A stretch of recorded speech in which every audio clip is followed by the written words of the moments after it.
Approchons-nous de sa maison, dans la cité de Dieu vivant. Dieu nous accueille en sa maison, Dieu nous invite à son festin, jour d'allégresse et jour de joie. Alléluia. Jérusalem, réjouis-toi, car le Seigneur est avec toi. Pour ton bonheur, il t'a choisi. Dieu nous accueille en sa maison, Dieu nous invite à son festin, jour d'allégresse et jour de joie. Alléluia.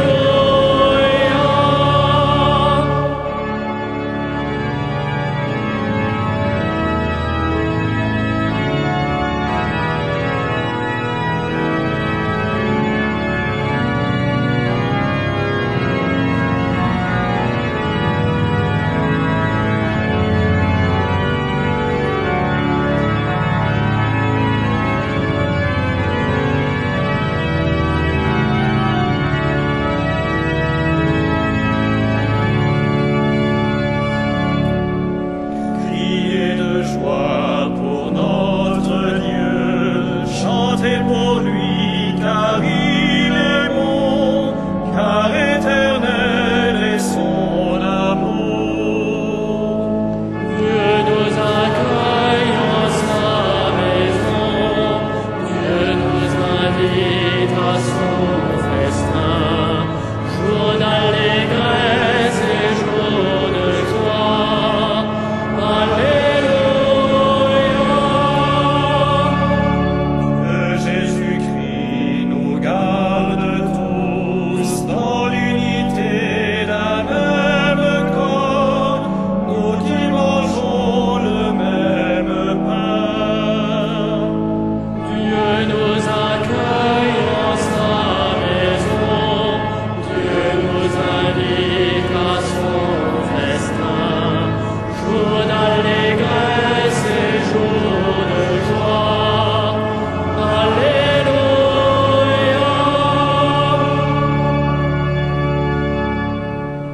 Au nom du Père et du Fils et du Saint-Esprit, la paix soit avec vous. Frères et sœurs, nous sommes heureux de nous rassembler ce soir, comme chaque dimanche, pour célébrer la messe dans cette cathédrale. Je suis heureux de saluer tous ceux qui se joignent à nous par la radio ou bien par la télévision catholique Catéo. Ensemble, frères et sœurs, vous tous qui, peut-être en ce temps de vacances, venez aussi de loin, nous rassemblons nos prières, nous rassemblons nos intentions, nous rassemblons surtout nos actes pour nous présenter au Seigneur avec ce que nous avons fait en son nom, avec ce que nous avons fait aussi peut-être où nous avons manqué à son nom. Nous remettons tout cela ensemble à sa miséricorde et à sa puissance vivifiante. Humblement, frères et sœurs, pour célébrer le grand mystère de l'Eucharistie, reconnaissons que nous sommes des pécheurs. Je confesse à Dieu Tout-Puissant, je reconnais devant mes frères que j'ai péché en pensée, en parole, par action et par omission. Oui, j'ai vraiment péché. C'est pourquoi je supplie la Vierge Marie, les anges et tous les saints, et vous aussi, mes frères, de prier pour moi, le Seigneur notre Dieu. Que Dieu Tout-Puissant nous fasse miséricorde, qu'il nous pardonne nos péchés, nous conduise à la vie éternelle.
excelsis Deo.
Prions le Seigneur. Dieu qui veux habiter les cœurs droits et sincères, donne-nous de vivre selon ta grâce. Alors tu pourras venir en nous pour y faire ta demeure. Par Jésus-Christ, ton Fils, notre Seigneur et notre Dieu, qui règne avec toi et le Saint-Esprit, maintenant et pour les siècles des siècles.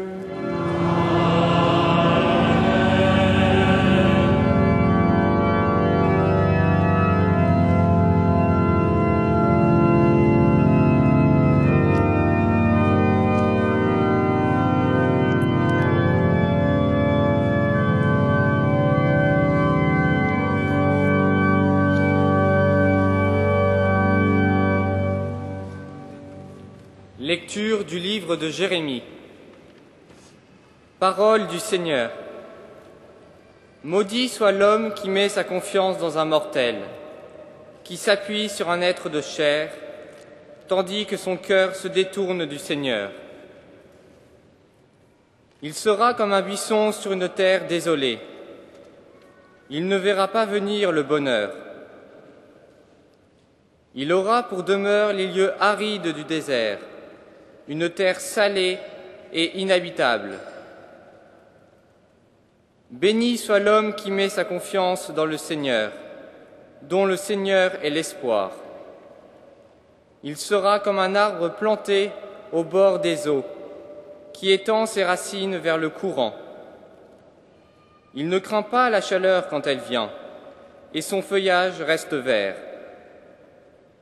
Il ne redoute pas une année de sécheresse, car elle ne l'empêche pas de porter du fruit.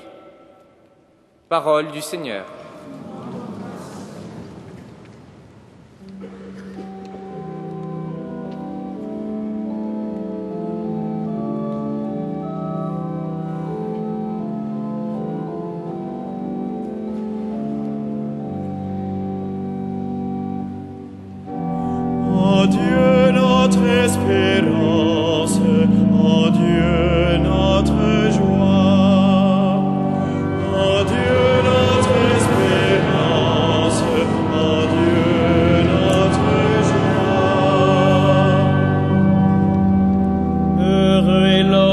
qui n'entre pas au conseil des méchants, qui ne suit pas le chemin des pécheurs, mais se plaît dans la loi du Seigneur et murmure sa loi jour et nuit.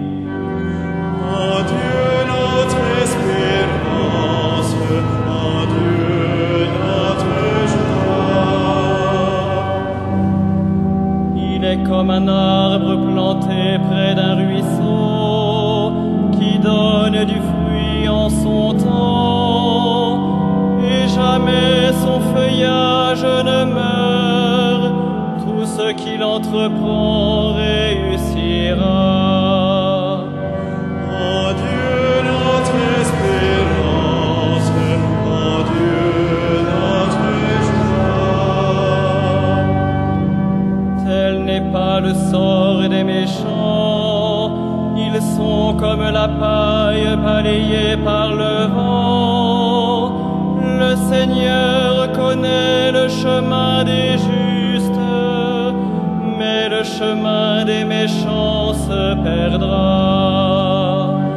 En Dieu notre espérance, en Dieu notre joie.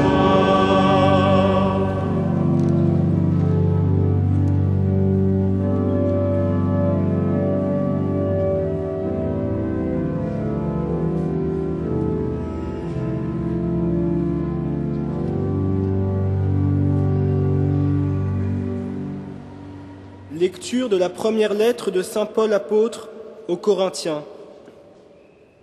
Frères, nous proclamons que le Christ est ressuscité d'entre les morts. Alors, comment certains d'entre vous peuvent-ils affirmer qu'il n'y a pas de résurrection des morts? Si les morts ne ressuscitent pas, le Christ non plus n'est pas ressuscité.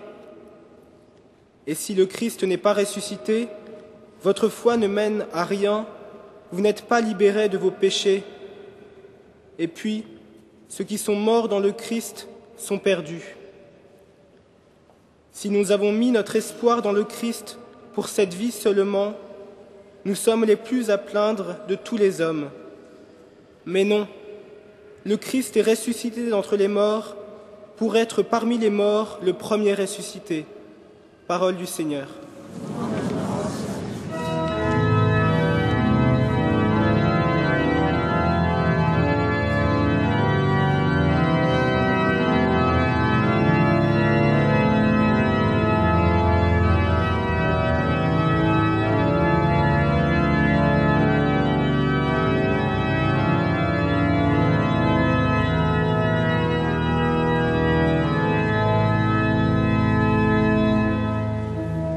Alléluia, Alléluia, Alléluia. Alléluia, Alléluia, Alléluia. Réjouissez-vous, soyez dans l'allégresse, car votre récompense est grande dans les cieux. Alléluia, Alléluia, Alléluia.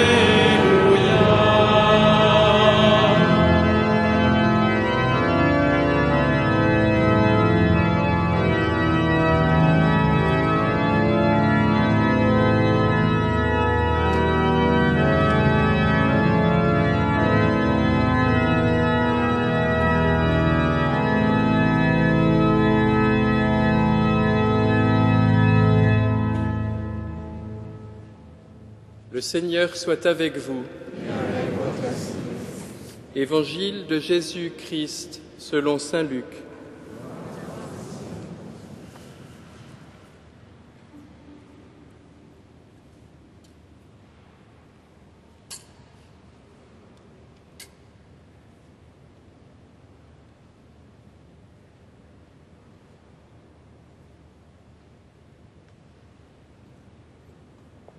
Jésus descendit de la montagne avec les 12 apôtres et s'arrêta dans la plaine. Il y avait là un grand nombre de ses disciples, et une foule de gens venus de toute la Judée, de Jérusalem et du littoral de Tyr et de Sidon. Regardant alors ses disciples, Jésus dit : « Heureux, vous les pauvres, le royaume de Dieu est à vous. Heureux, vous qui avez faim maintenant, vous serez rassasiés. Heureux, vous qui pleurez maintenant, vous rirez. Heureux êtes-vous quand les hommes vous haïssent et vous repoussent, quand ils insultent et rejettent votre nom comme méprisable à cause du Fils de l'homme. Ce jour-là, soyez heureux et sautez de joie, car votre récompense est grande dans le ciel. C'est ainsi que leur Père traitait les prophètes. Mais malheureux vous les riches, vous avez votre consolation. Malheureux vous qui êtes repus maintenant, vous aurez faim. Malheureux vous qui riez maintenant, vous serez dans le deuil et vous pleurerez. Malheureux êtes-vous quand tous les hommes disent du bien de vous, c'est ainsi que leur Père traitait les faux prophètes.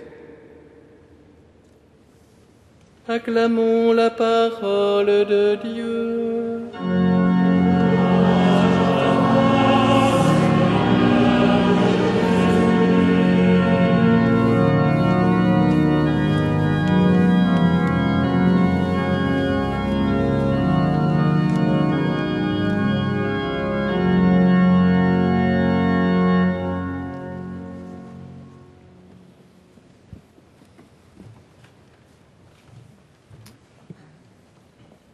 Aucun de nous, sans doute, frères et sœurs, ne souhaite vraiment être haï ou repoussé de tous les hommes.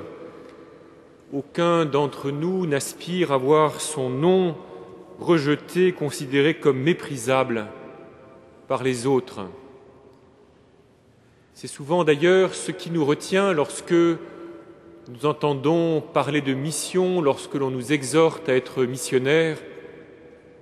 Nous soupçonnons toujours une sorte de volonté un peu maladive d'être rejetés aux marges de la société, et cela nous inquiète, et nous nous demandons comment cette façon de se distinguer des autres et d'attirer sur nous leur mépris peut se concilier avec le désir d'être en paix avec tous les hommes et de construire un monde fraternel qui est aussi un héritage du christianisme. Et cette contradiction que nous ressentons nous met mal à notre aise. Et pourtant, frères et sœurs, si nous prenons la peine de regarder un peu le Seigneur Jésus, de le contempler dans son être et dans son action, nous comprenons bien que la joie à laquelle il nous appelle, la joie à laquelle il appelle ceux qui sont méprisés à cause de son nom, ne saurait être la satisfaction maladive d'être piétinés par tous les hommes, elle ne saurait être non plus la joie un petit peu perverse d'avoir eu raison contre tous les autres. Et nous nous doutons bien aussi que cette joie à laquelle il nous appelle ne peut être le fait de se repaître de la damnation éternelle de ceux qui nous auront insultés. Lorsque Jésus, ayant choisi ses 12 apôtres, leur ayant donné le nom d'apôtres, descend avec eux, avec qui désormais il ne forme en quelque sorte plus qu'un, descend avec eux de la montagne et va vers la foule qui l'attend pour guérir et libérer des esprits mauvais, ceux qui se trouvent là, des hommes et des femmes de la Judée, c'est-à-dire du cœur religieux d'Israël, mais aussi du pays de Tyr et de Sidon, c'est-à-dire des confins des pays païens. Lorsque Jésus vient vers la foule de ses disciples, la première parole qu'il leur adresse, selon saint Luc, nous l'avons entendu, c'est « Heureux, vous les pauvres, le royaume de Dieu est à vous ». Ce qui définit la condition du disciple de Jésus, et ce qui donc est la source de notre mission dans ce monde, ce n'est pas l'assurance d'en savoir plus que les autres, mais c'est la perception d'une pauvreté. C'est déjà d'accepter d'être appelé par celui qui est notre Seigneur, vous les pauvres. C'est le consentement à nous regarder les uns et les autres, à nous regarder, à me regarder moi-même comme un pauvre. Bien sûr, nous nous doutons bien qu'il peut y avoir là aussi une perversité, qu'il y a une manière de se complaire dans ces pauvretés qui peut être pathologique, mais la pauvreté dont Jésus parle ici, la pauvreté qu'il découvre dans ses disciples, qu'il dévoile dans ses disciples, cette pauvreté, frères et sœurs, c'est ce qui fait notre grandeur. Cette pauvreté, elle fait notre dignité. Si nous voulons mieux comprendre ce qu'est cette pauvreté, il nous faut peut-être regarder quel est l'envers de cette pauvreté, ce que Jésus a l'air de stigmatiser dans cette autre partie de ce discours que l'on appelle parfois un peu facilement les malédictions, et où Jésus prolonge ce que déjà disait le prophète Jérémie, lorsque le prophète disait « Maudit soit l'homme qui met sa confiance dans un mortel, qui s'appuie sur un être de chair, tandis que son cœur se détourne du Seigneur. » Il ne faudrait pas croire que le prophète appelle les châtiments de Dieu sur ceux qui auraient été privilégiés, qu'il appelle sur eux les catastrophes naturelles, une sorte de retournement de situation, dans une espèce de vengeance un peu facile. Mais le prophète, et Jésus après lui, fait un constat. Lorsque Jésus dit « Malheureux vous les riches, vous avez votre consolation, malheureux vous qui êtes repus maintenant, vous aurez faim », il ne fait que constater et que mettre à nu le vide de ceux qui se croient pleins maintenant. Il ne fait que mettre à nu la vanité de ce qui a l'air de faire la force et la domination de ceux qui paraissent privilégiés en ce monde. Il nous faut donc entendre cela, frères et sœurs, car après tout, si nous prenons au sérieux ce que nous dit le Seigneur Jésus, nous pouvons bien comprendre que nous ne pouvons pas nous considérer comme repus maintenant, alors qu'il y a tant d'hommes et de femmes qui ont faim autour de nous. Nous ne pouvons pas rire tout bonnement dans ce monde, alors qu'il y a tant de personnes autour de nous qui ont des raisons de pleurer. Et nous ne pouvons pas nous satisfaire simplement d'entendre les autres ne dire que du bien de nous, si nous nous connaissons un peu, si nous nous examinons avec un peu de lucidité et de liberté. La pauvreté que Jésus salue dans ses disciples, c'est elle qui fait donc notre grandeur. Elle est une pauvreté radicale.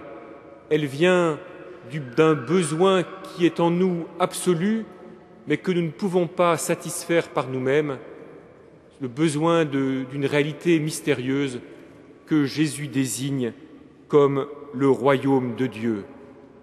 Et Jésus dit à ses disciples, « Heureux vous les pauvres, le royaume de Dieu est à vous. Ce qui nous manque, ce dont nous avons besoin, ce que nous ne pouvons pas nous procurer à nous-mêmes, Jésus nous l'apporte, mais cela ne nous rend pas moins pauvres, cela au contraire fait apparaître la vérité, la profondeur de notre pauvreté, combien nous avons besoin de recevoir et de bénéficier de ce que nous ne pouvons pas nous donner à nous-mêmes. Si nous voulons comprendre encore, frères et sœurs, nous pouvons peut-être nous faire la réflexion suivante. Parfois, aujourd'hui, dans certaines études sociologiques, on se lamente que la foi, la vie religieuse, la ferveur religieuse ne soit plus présente dans ce que l'on appelle parfois un peu facilement les couches populaires de notre société, et que nos églises soient remplies d'une sorte de bourgeoisie. Mais après tout, frères et sœurs, faut-il s'étonner que des hommes et des femmes qui ont longtemps été privés d'un confort minimum se laissent un peu fasciner par ce confort lorsque, enfin, il leur est accessible? Et n'est-il pas normal que ceux qui, depuis parfois des générations, bénéficient d'une certaine aisance, n'ont pas tellement le souci du lendemain et ont goûté au raffinement de la culture, découvrent, comprennent que ni les raffinements de la culture, ni l'aisance matérielle, ni aucun des biens de ce monde ne peut complètement satisfaire notre cœur. Et ne faut-il pas plutôt trembler devant la quantité de personnes comblées de toutes sortes de biens ici-bas et qui vivent comme si ces biens étaient une richesse suffisante, comme s'ils étaient pleins, sans se rendre compte de la vanité de ce qui leur donne de la force, sans se rendre compte de la vacuité de ce qui paraît les remplir. Le prophète Jérémie et le psalmiste, nous l'avons entendu, nous présentent l'homme en utilisant une image, un symbole qui mérite d'être regardé d'un peu près. Le prophète ainsi écrit « Béni soit l'homme qui met sa confiance dans le Seigneur, il sera comme un arbre planté au bord des eaux qui étend ses racines vers le courant. » Et le psaume aussi compare l'homme juste à un arbre planté près d'un ruisseau. L'homme est comme un arbre, il doit porter du fruit en ce monde, déployer son énergie, ses facultés, sa créativité, mais pour porter un fruit qui demeure, pour porter un fruit qui vaille non pas simplement un moment, un fruit passager, mais un fruit qui vaille pour la vie éternelle, pour porter un fruit qui puisse réjouir Dieu et nous-mêmes et tous les autres pendant l'éternité entière, il nous faut, frères et sœurs, plonger nos racines dans ce qui est très loin de nous, dans ce que nous ne pouvons pas produire par nous-mêmes. Et c'est bien la grâce qui nous est faite, à nous chrétiens, dans le Christ Jésus. Il nous est donné de plonger nos racines très loin dans l'intimité même de Dieu, dans la vie jaillissante du Dieu Trinité, dans la charité qui est la vie même de Dieu, et que Jésus est venu faire passer à travers nos pauvres cœurs, nos cœurs de pécheurs et nos cœurs de créatures limitées. Voilà, frères et sœurs, ce qui fait notre force et notre joie, nous chrétiens, c'est d'avoir cette grâce de plonger nos racines très loin au-delà de nous, de puiser donc les motifs de nos actes et de nos pensées, non pas simplement dans des calculs raisonnables pour survivre ici-bas, mais dans la charité de Dieu et dans le grand dessein de Dieu de sauver tous les hommes et de les rassembler dans l'unité d'un unique amour, dans l'unique corps du Christ. Alors peut-être, frères et sœurs, pouvons-nous mieux comprendre d'où vient la joie que Jésus promet à ses disciples lorsqu'ils se trouvent méprisés, rejetés ou haïs. Ce n'est pas la joie perverse que nous avons dite en commençant. C'est cette joie, elle vient de ce que les autres, nous découvrons que les autres portent sur nous un regard qui vient de ce que nous appartenons vraiment au Seigneur Jésus. Vous avez entendu ce que dit le Seigneur, il parle d'être haï, repoussé, méprisé à cause du Fils de l'homme. Si vraiment nous faisons cette expérience, si vraiment les autres nous méprisent à cause du Fils de l'homme, parce que nous appartenons à Jésus, notre joie vient d'une part de ce qu'alors se vérifie que nous n'avons pas esquivé quelque chose de l'expérience humaine, de l'intensité de la vie humaine que le Seigneur Jésus est venu nous donner de vivre, et notre joie vient aussi d'autre part de l'espérance que nous avons et que nous pouvons toujours avoir, que la puissance déployée par le Seigneur dans sa mort et sa résurrection pourra convertir le cœur même de ceux qui nous repoussent aujourd'hui, ce qui fait notre mission de chrétiens dans ce monde. Ce n'est pas que nous en sachions plus que les autres et que nous puissions les écraser de notre savoir. Ce qui fait notre mission dans ce monde, ce qui doit nous rendre missionnaires, frères et sœurs, c'est la densité de la vie humaine que le Christ nous donne de vivre, si nous puisons vraiment nos racines, si nous plongeons nos racines en lui, et c'est d'autre part l'espérance que nous avons, le désir que nous avons que nos frères et nos sœurs puissent goûter à cette intensité de la vie humaine pour l'éternité. Alors, chaque Eucharistie que nous célébrons nous donne d'anticiper ce royaume des cieux, ce royaume de Dieu qui nous est donné, Chaque Eucharistie que nous célébrons nous fait anticiper la communion dans la charité éternelle en nous rassemblant ce soir autour de l'autel, en présentant au Seigneur Jésus nos actions de cette semaine, nos actes et nos pensées, ceux par lesquels nous sommes vraiment unis à lui, ceux dont nous avons puisé les motifs en lui et ceux par lesquels nous sommes écartés de lui. En lui présentant tout cela, frères et sœurs, goûtons la joie d'avoir déjà pour nous le royaume des cieux et de pouvoir l'espérer et le demander pour tous ceux que nous rencontrons. Amen.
Credo in unum Deum. Ave omnipotentem, factorem celi et terrae, visibilium omnium, et invisibilium. Et in unum Dominum Iesum Christum, Filium Dei unigenito,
Prions ensemble au moment d'offrir le sacrifice de toute l'Église. Que cette Eucharistie, Seigneur notre Dieu, nous purifie et nous renouvelle, qu'elle donne à ceux qui font ta volonté le bonheur que tu leur as promis par Jésus le Christ, notre Seigneur. Le Seigneur soit avec vous. Élevons notre cœur. Rendons grâce au Seigneur notre Dieu. Vraiment, il est juste et bon de te rendre gloire, de t'offrir notre action de grâce toujours et en tout lieu. À toi, Père très saint, Dieu éternel et tout-puissant. Oui, nous le reconnaissons, afin de secourir tous les hommes, tu mets en œuvre ta puissance, et tu te sers de notre condition mortelle pour nous affranchir de la mort. Ainsi, notre existence périssable devient un passage vers le salut par le Christ notre Seigneur. C'est par lui que les anges assemblés devant toi adorent ta gloire. À leur hymne de louange, laisse-nous joindre nos voix pour chanter et proclamer.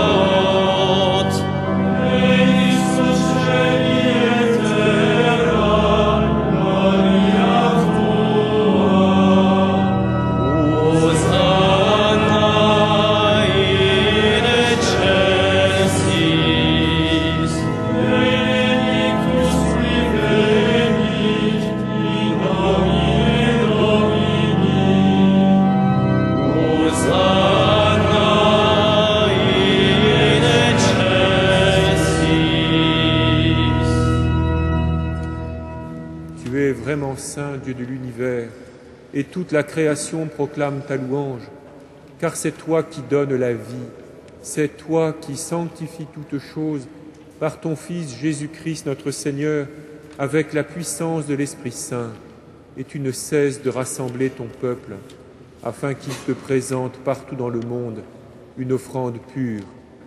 C'est pourquoi nous voici rassemblés devant toi, et dans la communion de toute l'Église en ce premier jour de la semaine, nous célébrons le jour où le Christ est ressuscité d'entre les morts.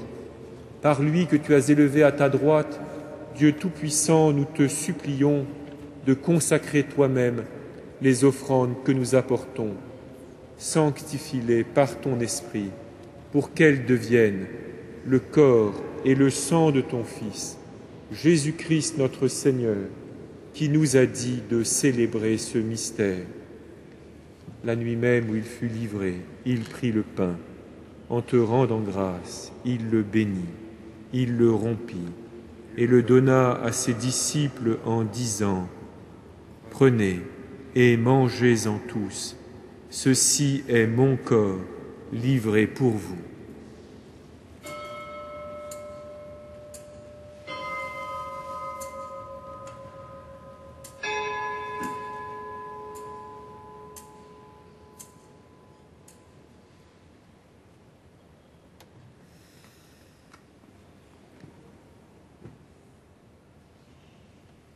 De même, à la fin du repas, il prit la coupe. En te rendant grâce, il la bénit et la donna à ses disciples en disant : « Prenez et buvez-en tous, car ceci est la coupe de mon sang, le sang de l'alliance nouvelle et éternelle, qui sera versé pour vous et pour la multitude en rémission des péchés. Vous ferez cela en mémoire de moi. »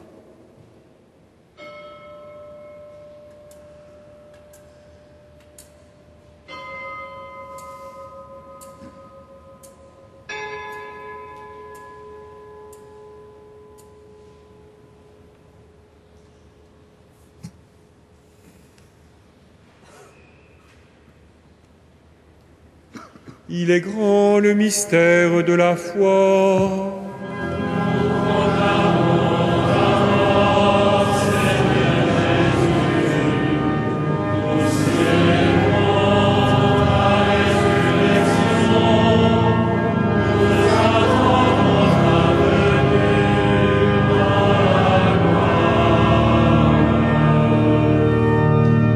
En faisant mémoire de ton Fils, de sa passion qui nous sauve, de sa glorieuse résurrection et de son ascension dans le ciel, alors que nous attendons son dernier avènement, nous présentons cette offrande vivante et sainte pour te rendre grâce. Regarde, Seigneur, le sacrifice de ton Église et daigne y reconnaître celui de ton Fils qui nous a rétablis dans ton alliance. Quand nous serons nourris de son corps et de son sang et remplis de l'Esprit Saint, accorde-nous d'être un seul corps et un seul esprit dans le Christ.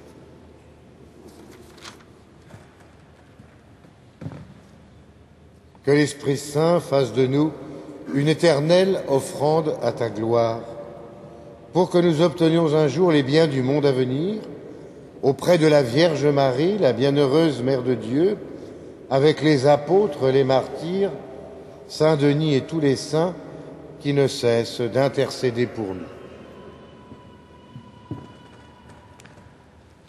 Lord, may this sacrifice, which has made our peace with you, advance the peace and salvation of all the world. Strengthen in faith and love your pilgrim church on earth, your servant Pope Benedict, our Bishop André and all the bishops, with the clergy and the entire people your Son has gained for you. Father, hear the prayers of the family you have gathered here before you. In mercy and love, unite all your children wherever they may be. Welcome into your kingdom. Pour nos frères et sœurs défunts, pour les personnes qui ont quitté ce monde et dont tu connais la droiture, nous te prions. Reçois-les dans ton royaume, où nous espérons être comblés de ta gloire, tous ensemble, pour l'éternité, par le Christ notre Seigneur, par qui tu donnes au monde toute grâce et tout bien.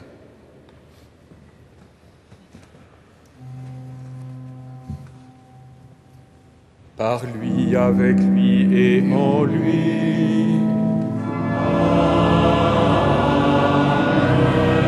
À toi, Dieu le Père Tout-Puissant, dans l'unité du Saint-Esprit.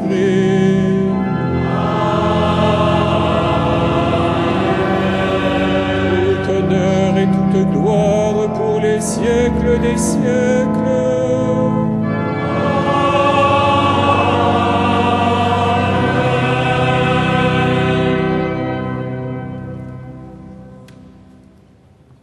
Comme nous l'avons appris du Sauveur, selon son commandement, nous osons dire « Notre Père, qui es aux cieux, que ton nom soit sanctifié, que ton règne vienne, que ta volonté soit faite sur la terre comme au ciel.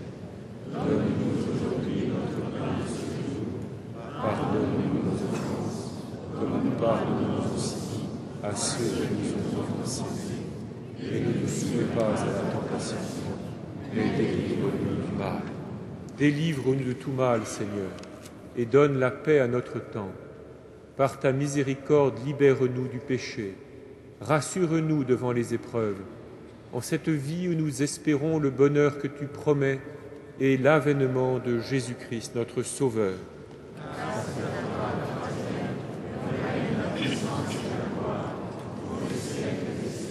Seigneur Jésus-Christ, tu as dit à tes apôtres, « Je vous laisse la paix, je vous donne ma paix. » Ne regarde pas nos péchés, mais la foi de ton Église. Pour que ta volonté s'accomplisse, donne-lui toujours cette paix et conduis-la vers l'unité parfaite, toi qui règnes pour les siècles des siècles. Que la paix du Seigneur soit toujours avec vous. Frères et sœurs, dans la charité du Christ, donnez-vous la paix.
Heureux les invités au repas du Seigneur. Voici l'agneau de Dieu qui enlève le péché du monde.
Frères et sœurs bien-aimés, voici quelques annonces pour les temps que nous vivons.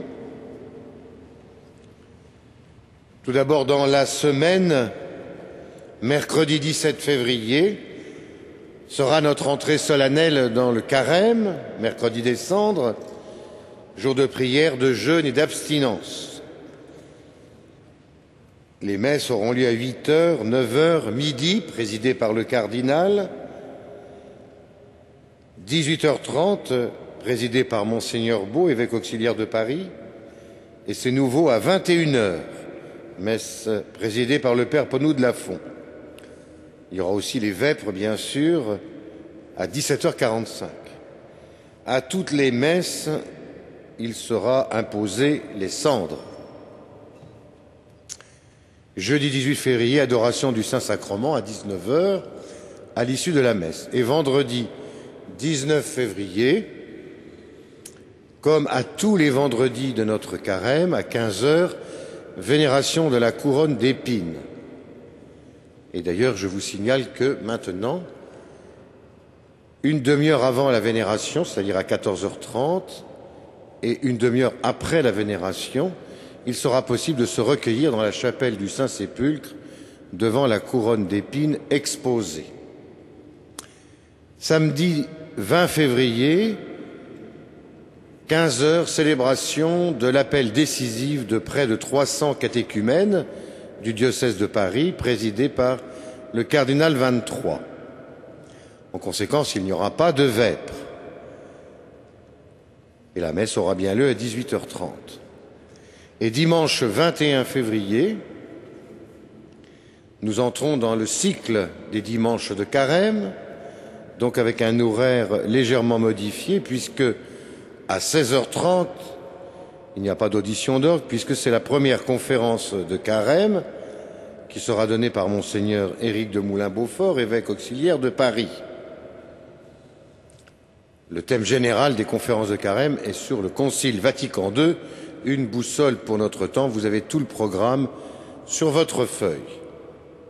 À l'issue de cette conférence, à 17h15 exactement, dans la cathédrale, et ça c'est nouveau, immédiatement aura lieu le débat avec le conférencier. Puis à 18h, les vêpres, et à 18h30, la messe présidée par l'archevêque. Vous n'oublierez pas pendant ce temps de carême que des prêtres sont à votre disposition pour le sacrement de la réconciliation tous les jours de la semaine, le matin et l'après-midi, et tout le week-end, samedi et dimanche, et cela en plusieurs langues. Vous noterez également le pèlerinage des étudiants à Chartres qui aura lieu le 27 et 28 mars 2010. C'est la grande tradition du pèlerinage après Péguy. Et cette année, c'est le 75e anniversaire. Alors, outre les étudiants qui sont invités à s'inscrire, il y aura une route Abraham pour les anciens. Tout cela, vous pouvez voir sur la feuille. Et puis, je vous rappelle le pèlerinage diocésain à Turin avec notre archevêque. Nous faisons un groupe à la cathédrale, donc du 12 au dimanche 16 mai. Vous pouvez vous inscrire tel que c'est marqué sur votre feuille. Le mardi 16 février à 20h30 aura lieu un concert de musique sacrée, le chant grégorien Mater Salvatoris, par la maîtrise Notre-Dame. Enfin, et c'est la dernière semaine pour les 3 semaines qui viennent de se passer, où je vous rappelle le denier de l'Église. Vous avez tous en main une enveloppe qui vous a été remise. Cette enveloppe est faite pour être un jour remplie par votre générosité, soit avec un don en liquide, soit avec un prélèvement automatique. Vous avez reçu une feuille qui vous explique les charges et les recettes de la cathédrale. Et je retiens simplement ce soir, pour terminer, le petit camembert vert qui donne les charges. Et en particulier, vous pouvez voir que les contributions pour la solidarité diocésaine sont de 16% du budget et 1% pour la solidarité missionnaire, ce qui fait 17% de solidarité de notre budget.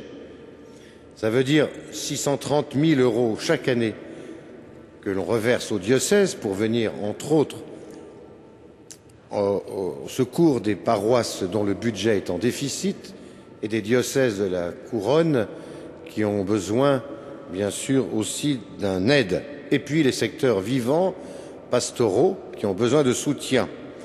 Et la solidarité missionnaire, c'est, vous savez, au Bénin, le diocèse d'Abomey, qui nous est cher, et au Burkina Faso, le diocèse de Koudougou, qui nous est aussi très cher. Il ne faudrait pas que le fait que nous perdions de l'argent dans notre budget fasse régresser ce budget de solidarité. Donc, grâce à ceux et celles qui donnent aux deniers de l'Église depuis déjà longtemps, je vous remercie. Grâce aux nouveaux donateurs, nous pourrons maintenir cet équilibre bien nécessaire à la vie des communautés, surtout au niveau national et international. Un grand merci de ce que vous ferez. Nous nous levons pour terminer notre prière avec Monseigneur Éric de Moulin-Beaufort, évêque auxiliaire du diocèse de Paris.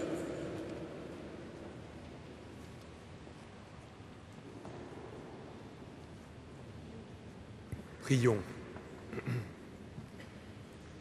Tu nous as donné, Seigneur, de goûter aux joies du ciel. Fais que nous ayons toujours soif des sources de la vraie vie par Jésus le Christ, notre Seigneur. Frères et sœurs, en ce 14 février, puisque le marketing a remis à la mode Saint-Valentin, je demande à Dieu que la bénédiction que je veux lui demander maintenant pour vous tous s'étende particulièrement sur ceux qui sont fiancés ou mariés, que la bénédiction de Dieu renouvelle la joie d'aimer et d'aimer en vérité. Le Seigneur soit avec vous. Que Dieu Tout-Puissant vous bénisse, le Père, le Fils et le Saint-Esprit.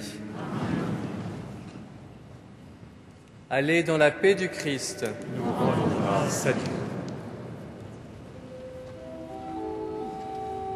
Salve Regina,